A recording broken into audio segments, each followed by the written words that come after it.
ever seen on a leaf sprung truck.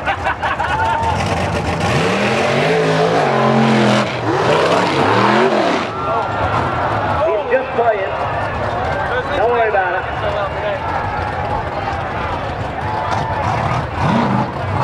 One 800.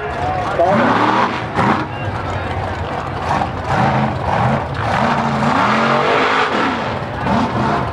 So this one, the Herb and the Ripsaw truck that we saw a little bit earlier coming out of Virginia came down together.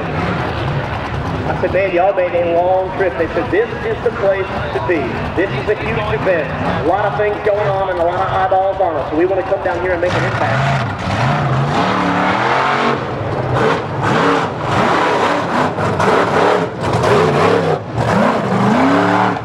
And it was this truck at Dennis Anderson's Motorsports Park, I believe, 2 North versus South events ago. Not the last one, but the one before that.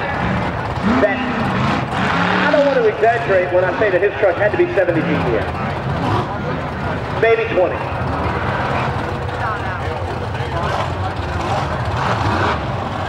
Just playing.